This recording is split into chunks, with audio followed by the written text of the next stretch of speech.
The heavy canvas of the dark green duffel bag resists the pull of the metal zipper.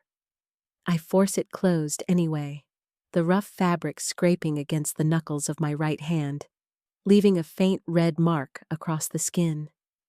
I pack exactly 3 pairs of thick wool socks, 2 oversized gray sweaters, and the faded blue jeans I wore when I first walked through the double magnetic doors of this psychiatric ward 28 days ago.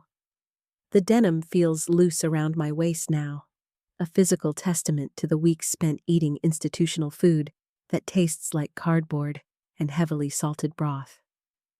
The room around me is quiet, but it is a manufactured, heavy quiet, the kind of silence that presses against your eardrums and reminds you that the walls are reinforced concrete and the windows are sealed shut with tamper-proof screws. I am leaving. That is the reality of this Tuesday night. 672 hours have passed since I sat in the admissions office with my mother, listening to her explain to the intake nurse that I was simply exhausted, that I just needed a small rest away from the pressures of my completely perfect, completely fabricated life. She wore a silk scarf that day. She smelled like expensive jasmine perfume and absolute, terrifying control. I signed the voluntary admission forms because locking myself inside a psychiatric facility was the only legal way to build a wall between myself and her dining room table. And now, the time is up. The fortress has served its purpose. I am walking out. I swing the bag over my shoulder. The strap digs into my collarbone. I walk out of room 412, stepping onto the highly polished linoleum of the eastern corridor. The emergency lights cast a low, amber glow across the floor, stretching my shadow out long and thin ahead of me. It is exactly 8:30 in the evening. The daytime chaos of group therapy and medication lines has settled into the hushed, careful rhythm of the night shift. I walk toward the main exit doors, my rubber-soled sneakers squeaking faintly against the floorboards. I have to pass her office. There is no other route to the exit. I slow my pace as I approach the heavy wooden door with the small, frosted glass window. The door is closed. Of course it is closed. The brass nameplate reads Dr. Aylul Arslan, attending psychiatrist. I stop completely, the weight of the duffel bag suddenly feeling unbearable. I reach into the left pocket of my jacket and pull out a small square of yellow paper. I tore it from a legal pad an hour ago. I wrote exactly 5 words on it, using the dull pencil they allow us to keep in our rooms. Thanks for the 3 a.m.s.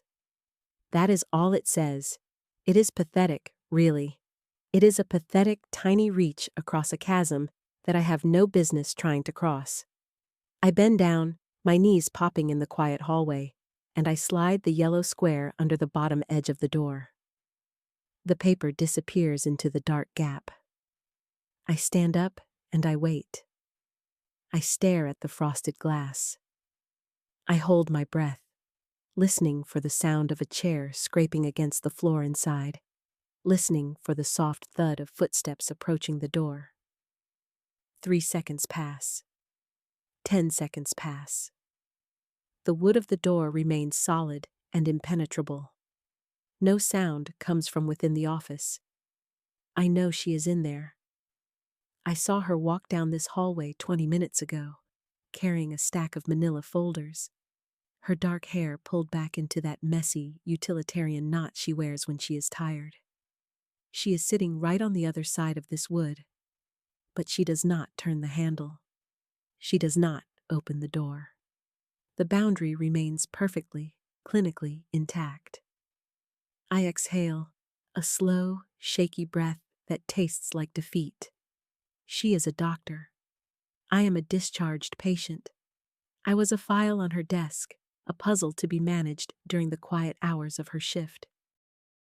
The idea that those nights in the hallway meant anything more to her than standard psychiatric protocol is a fiction I invented to survive the isolation of this place. I turn away from the closed door. I adjust the strap of my bag. I walk the remaining 50 feet to the exit. The heavy magnetic locks disengage with a loud metallic clack as the night nurse buzzes me out. I push the door open and step out into the freezing night air. I do not look back over my shoulder. If she had wanted to say goodbye, she would have opened the door. It is exactly that simple. The security monitor at the central nurses' station emits a low, persistent hum that vibrates through the laminate surface of the desk and travels directly into my forearms. The screen displays a grayscale, low-resolution feed of the Eastern Corridor. The architecture of this ward is designed specifically to eliminate blind spots, to ensure that every angle is visible, every shadow illuminated by the harsh, unyielding glare of overhead fluorescent lighting. I sit in the heavy leather chair, my posture unnaturally rigid, my hands folded tightly in my lap, my eyes fixed entirely on the small, grainy figure standing outside my office door. It is Yasemin. She has been standing there for exactly 47 seconds. I know the exact duration because I am watching the digital timecode stamp in the bottom right corner of the monitor tick forward, second by agonizing second. I am not inside my office. I am 30 feet away, concealed behind the elevated counter of the station, observing her departure like a silent, unseen ghost. My chest feels incredibly tight, a slow, crushing pressure that I recognize immediately from my own medical training as the physical manifestation of acute, localized anxiety. My heart rate is elevated. My breathing is shallow. I watch the screen as she bends down, her dark hair falling forward over her face. She slides something small and light-colored under my office door. A note. She stands back up. She waits. She is waiting for me to open the door. She is standing perfectly still, her shoulders tense beneath her oversized jacket, waiting for me to turn the handle and bridge the gap between us. I press my fingernails into the palms of my hands until the skin stings. Every instinct I possess, every human impulse running through my bloodstream, is screaming at me to stand up.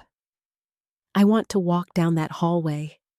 I want to push through the swinging doors of the nurses' station, walk up to her, and tell her that her resilience over the past 28 days is the most beautiful, terrifying thing I have ever witnessed.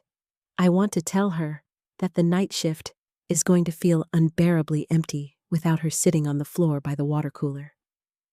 But I remain completely, absolutely still. I do not move a single muscle. She is leaving. She is walking out of this facility on her own terms, reclaiming her agency after 25 years of having it systematically dismantled and weaponized by her family. Her mother used affection as a leash, a transactional tool to keep Yasemin bound to her control. If I intercept her now, if I insert my own emotional needs into her final moment in this ward, I am making her departure about me. I am pulling her back into the dynamic of the institution. I am becoming another authority figure demanding a piece of her energy. My silence is the only ethical gift I can give her. I watch her shoulders drop on the monitor. I watch her turn away from my door. I watch her walk toward the exit, her gait steady and determined. The night nurse presses the buzzer. The heavy doors open. She steps out into the night and the doors swing shut behind her, locking automatically. She is gone. I stare at the empty grayscale hallway on the screen. I did the right thing. I protected her space. I protected her autonomy. I protected her from my own overwhelming, entirely unprofessional desire to ask her to stay. I swallow hard against the dry ache in my throat, knowing that doing the right thing has never felt so much like a devastating failure. They were both right. They were both wrong. This is how it started. If you are listening to this story and finding yourself caught in the space between them, take a second to subscribe to the channel.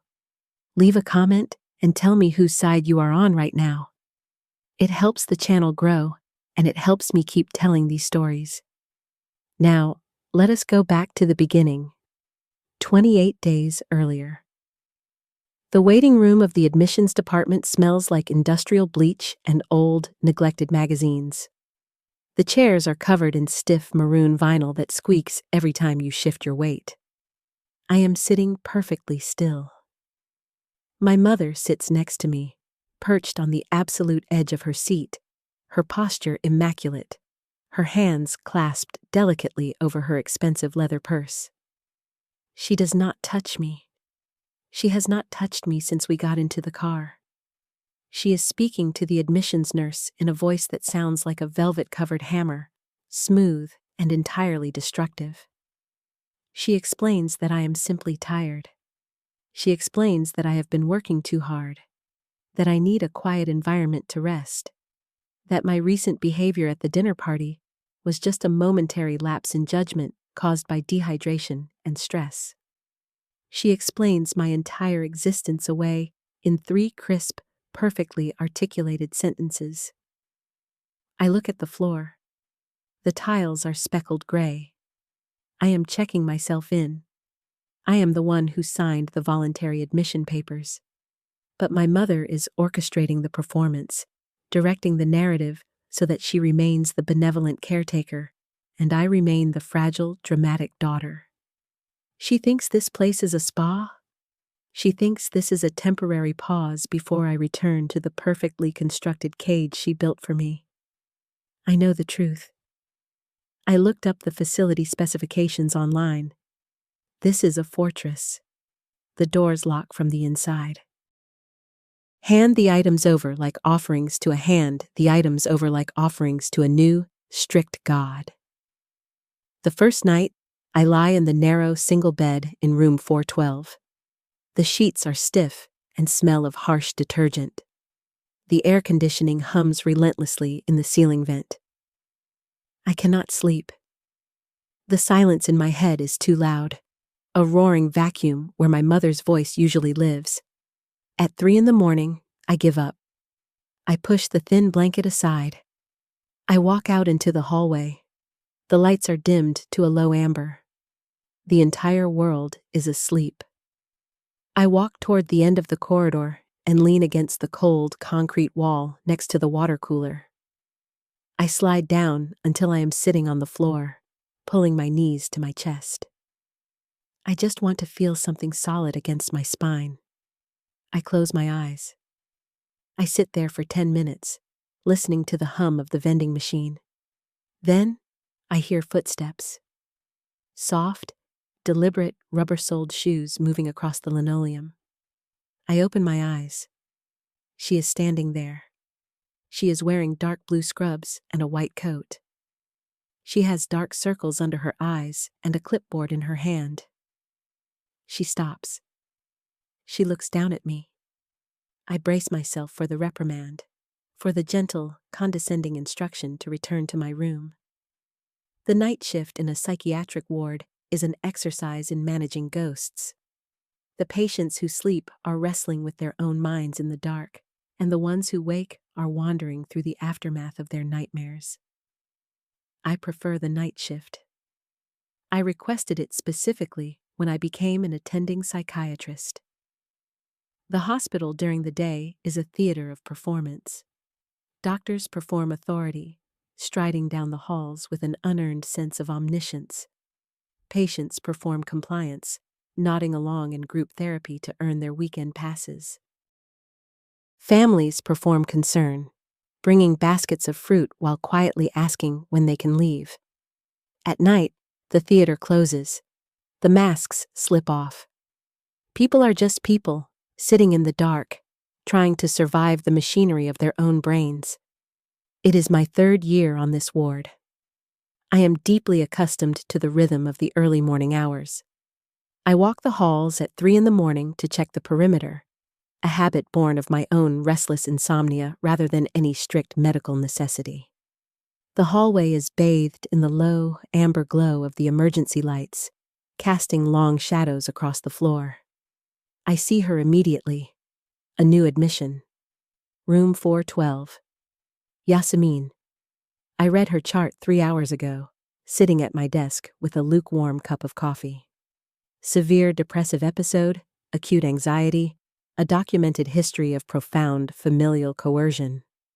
The clinical terms in the file are neat, sterile boxes designed to contain a life that has been systematically dismantled by the very people supposed to protect it. The notes described a catatonic episode at a family dinner, a complete shutdown of motor function in response to psychological overwhelm. She is leaning against the wall near the water cooler, sitting on the floor with her knees pulled tightly to her chest. Her arms are wrapped around her legs. She looks incredibly fragile, but there is a rigid defensive tension in her jaw that speaks of an immense, hidden strength. According to the manual, I am supposed to approach her. I am supposed to ask her to rate her anxiety on a scale of 1 to 10. I am supposed to gently guide her back to her bed and offer her a mild sedative. I walk over to her. I stop 3 feet away. She opens her eyes and looks up at me. Her eyes are dark, guarded, and entirely exhausted. She is waiting for me to give an order. She is waiting for me to manage her. I look at her face, and I decide to throw the manual away. I do not speak. I do not ask her how she is feeling. I simply lower myself to the floor, cross my legs, and sit down against the same cold concrete wall, exactly 3 feet away from her. I rest the clipboard on my lap. I look straight ahead at the opposite wall. I let the silence stretch out. It becomes a routine. It is the strangest, quietest routine I have ever experienced. Every 2 or 3 nights, the insomnia wins. I leave my room at 3 in the morning, walk down the amber-lit corridor, and sit on the floor by the water cooler. Sometimes I am there for 5 minutes before I hear her footsteps. Sometimes I am there for 20, but she always comes. She walks down the hall, stops 3 feet away, and sits down against the wall. We do not talk. We sit in the profound, heavy silence of the psychiatric ward, listening to the hum of the fluorescent lights and the distant beep of the heart monitors from the medical wing. The silence is not heavy. It is not demanding. It is the only place in my entire life where absolutely nothing is expected of me. She does not ask me to smile. She does not ask me to explain my trauma. She just exists next to me, a warm, solid presence in the freezing hallway. I start looking forward to it. I start sleeping during the day, just so I can be awake at 3 in the morning. It is the 2nd week of my stay. Tuesday night. I am sitting in my usual spot. 10 minutes later, she appears at the end of the hall. But tonight is different.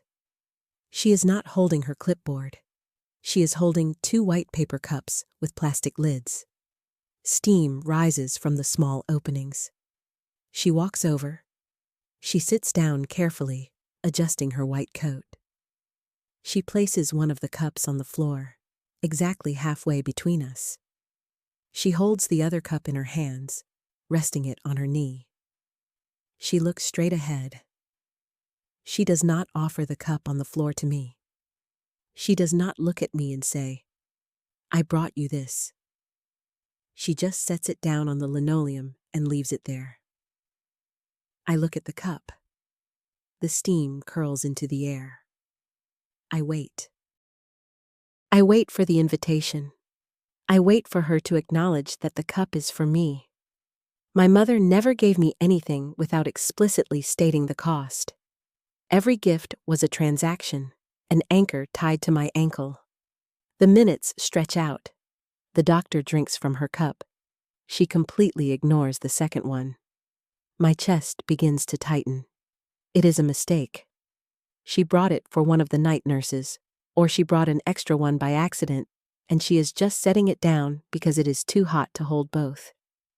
If I reach for it, if I take it, I will cross a line. I will presume something that is not mine to presume. I will embarrass myself. I keep my hands firmly locked together in my lap. I stare at the opposite wall, my heart hammering against my ribs. The tea slowly goes cold. The steam stops rising. When she finally stands up to leave, 45 minutes later, she picks up both cups. She throws them into the trash bin next to the water cooler. The sound of the paper cups hitting the plastic bin is incredibly loud. I feel a sharp, sudden sting of humiliation. I am so glad I did not reach for it. I would have looked like a fool. Tuesday night, the 14th day of her stay. The ward is exceptionally quiet. I stop by the staff break room before I begin my perimeter walk. The harsh overhead light in the break room flickers constantly, a broken ballast that maintenance refuses to fix. I pull 2 white paper cups from the dispenser. I place a single chamomile tea bag in each cup and fill them with boiling water from the dispenser. It is a small, insignificant gesture, a tiny peace offering in the dark. I find her in her usual spot, sitting with her knees pulled up, staring blankly at the wall. I walk over and sit down carefully, making sure to maintain the exact 3 feet of distance we have implicitly agreed upon. I place the second cup of tea on the linoleum floor, positioning it precisely halfway between us. I do not hand it to her. I know her file. I know her history inside and out. Her entire life has been a series of emotional transactions where gifts came with suffocating, invisible strings attached. Her mother uses offerings as leashes. If I hand the cup directly to her, if I look her in the eye and say, "I made this for you," I am imposing a debt. I am demanding gratitude. I am mirroring the very dynamic she checked herself in here to escape. So I set it down in the neutral space. I make it available. It is her choice to take it, entirely free of obligation or expectation. I hold my own cup. I drink the hot tea. I wait. I watch her out of the corner of my eye, tracking the subtle shifts in her posture. She looks at the cup. I see her eyes dart toward it, and then quickly snap back to the wall. She looks away. She keeps her hands tightly folded in her lap, her knuckles turning white from the pressure. She does not reach for it. The hour passes slowly. The ambient temperature of the hallway cools the tea. She is not ready. She does not trust the offering. She thinks there is a trap hidden in the paper cup. That is perfectly fine. Healing is not linear, and trust is not built in a single night. When I stand up to continue my rounds, I pick up both cups. I throw them into the trash bin. I do not feel rejected. I feel a profound, enduring patience. I will keep making the tea. I will keep placing the cup in the middle of the floor until she knows, deep in her bones, that she is safe enough to reach for it without being punished. It happens on a Thursday afternoon. The fracture. The moment the fragile, quiet world I have built in the ward shatters. It is visiting hours. I am sitting in the communal lounge, staring at a puzzle that has been missing 5 pieces for a decade. The double doors open, and my mother walks in. She is wearing a tailored beige trench coat. Her hair is perfectly styled, defying the humidity of the afternoon. She spots me immediately. She does not smile. She walks over and sits in the plastic chair opposite me. She does not ask how I am. She leans forward, her voice dropping to that low, conspiratorial whisper that always makes my stomach turn over. "You look pale, Yasemin," she says. "This lighting is terrible for your skin. When are you coming home? Your father is embarrassed. He told his golf partners you were at a wellness retreat in Switzerland, but people talk. You have had your little vacation. It is time to be an adult. Stop punishing us." The words are tiny, poisoned needles slipping directly into my bloodstream. I cannot breathe. The air in the room suddenly feels thick and unbreathable. I stand up. I do not say a word to her. I walk out of the lounge. I walk down the hallway, my chest heaving, my vision blurring at the edges. I am suffocating. The walls are closing in. I slide down the wall near the nurse's station, pressing the heels of my hands into my eyes. I am crying, ugly, jagged sobs that tear at my throat. I hear footsteps. It is daytime, but I know the sound of her shoes. It is the doctor. She kneels down in front of me. I look up at her. I am desperate for the quiet connection of the night shift. I am desperate for her to sit beside me and anchor me to the ground. She looks at me, her expression tight. She opens her mouth and she speaks in a voice I have never heard her use. It is flat. It is clinical.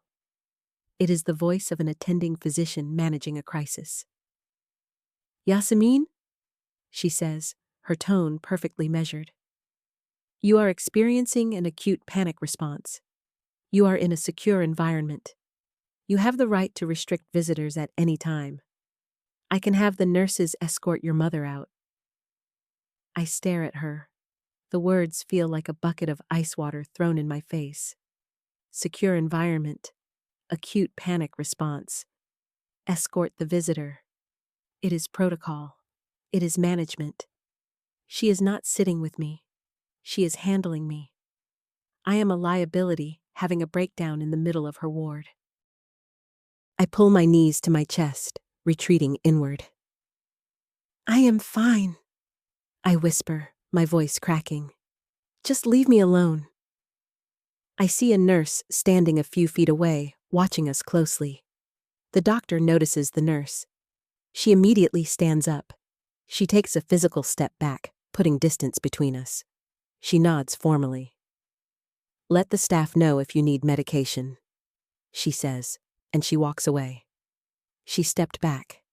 She saw the nurse watching, and she stepped back like I was something dangerous. Like I was something she was ashamed of. The realization hits me with the force of a physical blow. The night shift was just an experiment. During the day, in the light, I am just a crazy woman on the floor, and she is the doctor who needs to maintain her spotless reputation. I am walking out of the staff meeting when I hear the sound. A sharp, jagged intake of breath that echoes down the corridor. I turn the corner and see her. Yasemin is sitting on the floor near the nurse's station, her hands pressed violently over her eyes, her shoulders shaking with the force of her sobs. Through the glass windows of the communal lounge, I can see her mother standing, adjusting the belt of a beige trench coat, looking entirely unbothered. The rage that flares in my chest is sudden and blinding. I want to walk into that lounge and forcibly remove the woman from the premises. I want to revoke her visitation rights permanently. I walk over to Yasemin. I drop to my knees in front of her, completely ignoring the sterile cleanliness of the floor. She looks up at me. Her eyes are red, wide with panic, begging for an anchor. I want to pull her into my arms. I want to hold her until the trembling stops. I want to tell her that her mother is a parasite and that she never has to speak to her again. But I am an attending psychiatrist, and I am standing in the middle of my own ward during the day shift. The power dynamic between us is a live wire. If I touch her, if I offer her personal, emotional comfort in the middle of a clinical crisis, I am violating the most fundamental ethics of my profession. I have to protect her from her mother, but I also have to protect her from me. I have to give her the tools to assert her own boundaries. I force my voice into the calmest, most measured register I possess. I use the clinical language as a shield, a way to offer her control without crossing the line. "Yasemin," I say, keeping my tone perfectly even. You are experiencing an acute panic response. You are in a secure environment. You have the right to restrict visitors at any time. I can have the nurses escort your mother out. I am trying to hand her the keys to her own defense. I am trying to remind her that she has the power here. But she stares at me, and I watch the light in her eyes completely shatter. She hears the clinical detachment. She hears the protocol. She pulls her knees to her chest, shrinking away from me. I am fine, she whispers, her voice completely hollow. Just leave me alone. Out of the corner of my eye, I see Nurse Demir watching us. Her expression is unreadable, but the scrutiny is heavy. I realize how I look. I am kneeling on the floor, leaning entirely too close to a vulnerable patient, my medical objectivity completely compromised. I panic. I stand up quickly, taking a deliberate step backward to re-establish the physical boundary.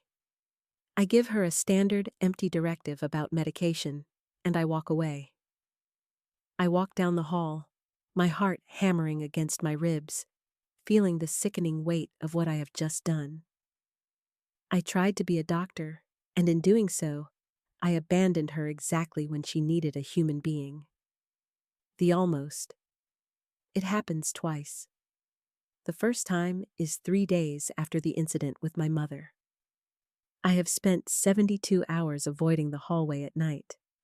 I sleep through the darkness, aided by the heavy white pills the nurses hand out in small paper cups. But during the day, the ward is small. We cross paths. It is shift change, 4 in the afternoon. The corridor is chaotic, filled with nurses carrying clipboards and orderlies pushing laundry carts. I see her standing near the medication dispensary. She is looking at a chart, her brow furrowed. I take a deep breath. I walk up to her. I just want to apologize for crying on the floor. I want to bridge the terrible, awkward gap that has grown between us. Dr. Arslan, I say quietly. She looks up. Her eyes widen for a fraction of a second. Before she can speak, the code alarm blares overhead. A loud, piercing electronic siren. A patient in the West Wing has become violent. 2 orderlies run past us. She looks at me, her expression torn, and then she looks toward the West Wing. I have to go, she says quickly, her voice tight. She turns and runs down the hall. I stand there, feeling incredibly stupid. I tried to reach out, and the universe literally sounded an alarm to tell me to stop. The second time is the night before my discharge. I am leaving tomorrow. I cannot sleep. I walk out into the hallway at 3 in the morning. I sit by the water cooler. It is my final night. 10 minutes later, she appears. She walks over. She sits down, 3 feet away. She does not have any tea. She just sits. We stare at the opposite wall. The silence is different tonight. It is heavy. It is thick with all the words we are not saying. I want to tell her that she is the only reason I survived this place. I want to tell her that I am terrified of going back to my apartment. I look at her profile. She is perfectly still. Her jaw is set. She is completely closed off. She is just waiting out the clock. She is waiting for my discharge so she can close my file and move on to the next broken girl who sits in her hallway. The silence stretches for an hour. It is a suffocating, empty silence. It means we have absolutely nothing left to say to each other. It means the connection was entirely in my head. When she finally stands up, she does not look at me. She just walks away. The next evening, I pack my dark green duffel bag. I write the pathetic yellow note. I slide it under her door, and I walk out into the cold air, leaving the ward behind. The almost. I try to fix it twice. The first time is during the chaos of the afternoon shift change. I am standing by the dispensary, furiously reviewing a medication interaction for a new admission, my mind completely overwhelmed by the administrative burden of the job. I hear my name. I look up, and she is standing there. Yasemin. She looks nervous, her hands tucked into the pockets of her oversized sweater. She is reaching out. She is initiating contact. My heart leaps against my ribs. I open my mouth to speak, to ask her to come into my office where we can actually talk. But before I can form the words, the code alarm shatters the air.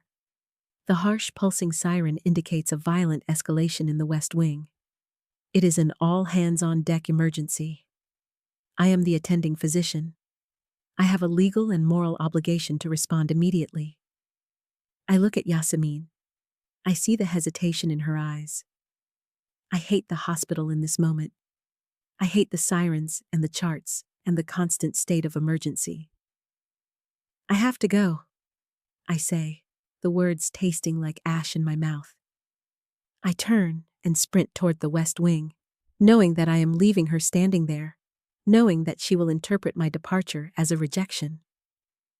The second time is the night before she is scheduled to be discharged. I know she is leaving tomorrow. The paperwork is already signed. I walk the perimeter at 3 a.m, praying she will be there.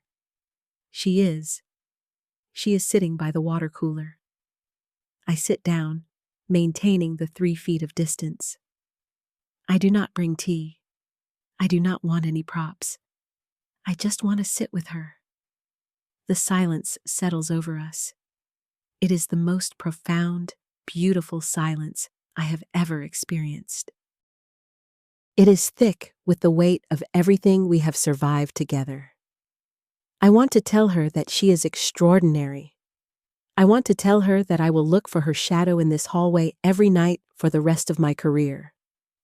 But I cannot say those things. She is still my patient until tomorrow at noon. If I speak, I ruin the safety of the silence. I ruin the one perfect thing we have built. So I sit there, letting the quiet speak for me. I let the silence say, I am here, I am steady, and I will miss you. It is a full, resonant silence. When the hour is up, I stand.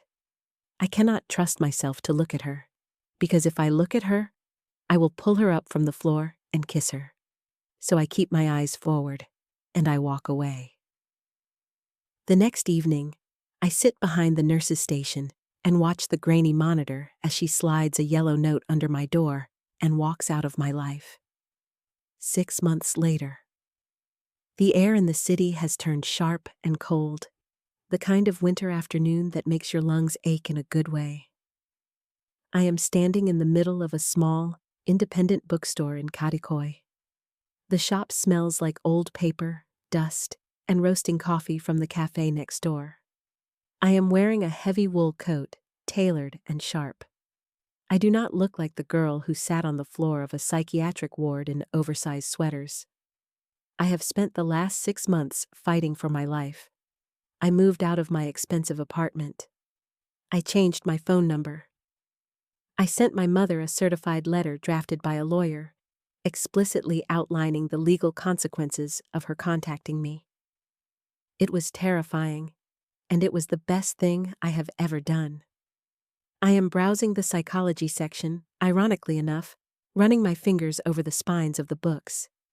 I pull a heavy hardcover off the shelf. As I turn, I see her. She is standing at the end of the aisle, holding a paperback novel. Dr. Aylul Arslan. She is wearing a dark green scarf and a long black coat. Her hair is down, falling in soft waves over her shoulders. She looks softer than I remember. She looks up from the book. Our eyes meet. The air in the bookstore completely vanishes. I freeze, the familiar instinct to run flaring in my chest. But then I remember that I am not a patient anymore. I am not a file. I am just a woman in a bookstore. I take a breath. I walk down the aisle toward her. She does not move. She watches me approach, her dark eyes wide and unreadable. I stop 2 feet in front of her. "Hello, doctor?" I say. My voice is steady. It does not shake at all. She looks at me, really looks at me, taking in the coat, the posture, the clear eyes. A small, tentative smile touches the corners of her mouth. "Yasemin," she says softly. Her voice sends a shiver straight down my spine. You look incredible." I nod. "I am," I say. I point to the book in her hand. "Are you still working the night shift?" She looks down at the book, then back up at me. "I am. It is very quiet these days." She pauses, her throat working as she swallows. The hallway by the water cooler is entirely empty. I look at her. The memory of our last night together flashes in my mind. The heavy, suffocating silence. "I thought you preferred it empty," I say, the words slipping out before I can stop them. "You seemed pretty eager to be rid of me that last night. You didn't even say goodbye." I watch her face change. The clinical mask completely shatters, replaced by a look of sheer, unadulterated shock. 6 months.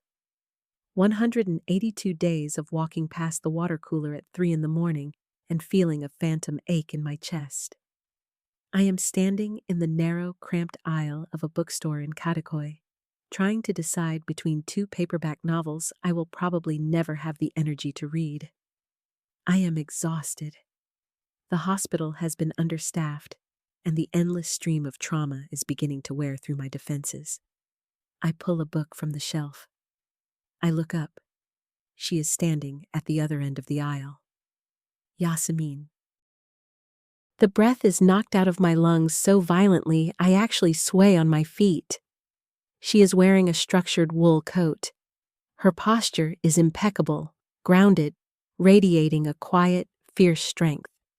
She looks entirely different, yet exactly the same. She is beautiful. She is the most beautiful thing I have ever seen. She sees me. I brace myself for her to turn and walk away. I brace myself for the entirely justified resentment of a patient whose doctor abandoned her during a panic attack and ignored her final note. But she does not run. She walks straight toward me, her steps deliberate and calm. She stops exactly 2 feet away. The 3-foot rule is broken. "Hello, doctor," she says. Her voice is clear, resonant, devoid of the fragile tremor I remember.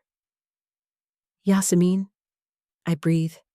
I cannot stop myself from scanning her face, looking for the shadows, but they are gone. You look incredible." She accepts the compliment with a simple nod. She asks if I am still working the night shift. I tell her I am. I tell her the hallway is empty. It is a pathetic admission, a desperate attempt to tell her that I miss her without violating the boundaries that no longer exist. Then she looks at me, her expression hardening slightly. "I thought you preferred it empty," she says. "You seemed pretty eager to be rid of me that last night. You didn't even say goodbye." I stare at her, the words hitting me like physical blows. Eager to be rid of her? I feel the ground shift beneath my feet. The absolute staggering weight of our mutual misunderstanding crashes over me. "Yasemin," I say, my voice trembling, stripping away every ounce of professional distance I have ever maintained. "I sat behind the nurse's station and watched the security monitor for an hour after you left. I watched you slide that note under my door. I wanted to tear the door off its hinges and beg you to stay. But I thought you needed to walk out on your own. Without anyone holding you back." I stare at her. The bookstore around us fades into a blur of colors and muted sounds. I hear the hiss of the espresso machine from the cafe next door, but it sounds like it is 1,000 miles away. "You watched me on the monitor?" I ask, my voice dropping to a whisper. She nods, her eyes shining with unshed tears. "I watched you," she says. "I kept the yellow note. It is in my wallet. It has been in my wallet for 6 months." I feel a hot, painful knot dissolve in the center of my chest. All this time, I thought she was a wall of ice, and she was sitting in the dark, watching me leave, holding herself back to protect me. I think about the tea, the 2 paper cups on the floor. The chamomile tea? I say, the memory suddenly recontextualized. The second week, you put it on the floor? You didn't offer it to me. I thought if I took it, I would be crossing a line. I thought you abandoned it. She lets out a sound that is half laugh, half sob. I put it in the middle because I didn't want to force you to take it, she says, stepping half an inch closer. I knew your mother used gifts as weapons. I wanted you to have something that was entirely your choice. I threw it away because I thought you weren't ready to trust me. I look down at the wooden floorboards of the shop. I laugh. It is a wet, messy laugh. We were both so terrified. We were both trying so hard to survive the only ways we knew how, and we completely missed each other in the dark. I look back up at her. She is smiling now, a real, unguarded smile that reaches all the way to her eyes. She is not my doctor anymore. I am not her patient. The clinical ward is gone, replaced by the smell of old paper and roasting coffee. I am not afraid of the tea anymore, I say quietly. She looks at me, her dark eyes tracing the line of my jaw, the shape of my mouth. There is a cafe next door, she says, her voice low and steady. They have terrible chamomile, but the coffee is decent. I nod. I reach out, crossing the final 2 feet of space between us, and I gently brush my knuckles against the soft wool of her sleeve. I would like that, I say. I look at her hand resting against my sleeve. The physical contact is light, barely there, but it sends a shockwave of heat straight to my heart. She is not afraid of the tea anymore. The metaphor is clumsy, but it is the most beautiful thing anyone has ever said to me. We walk out of the bookstore together. The winter air hits us, sharp and bracing. We walk side by side down the crowded pavement of Kadikoy. Our shoulders brush against each other as we navigate the throng of people. Every time we touch, the lingering ghosts of the psychiatric ward, the heavy silences, the clinical boundaries, dissolve a little more into the cold air. We enter the cafe.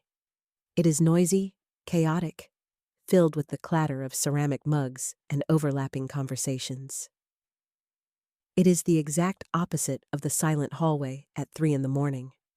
We order at the counter. I pay for the coffees before she can reach for her wallet, a small, stubborn assertion that I am allowed to take care of her now, in the real world. We find a small wooden table near the window.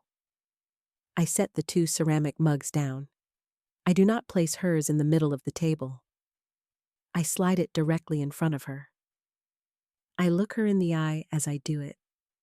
She wraps both of her hands around the warm mug. She looks down at the dark liquid, and then she looks up at me. Her eyes are bright, reflecting the string lights hanging in the cafe window. Thank you, she says. She does not mean just the coffee. She means the hallway. She means the silence. She means the restraint. You are welcome, I reply. I do not mean just the coffee either.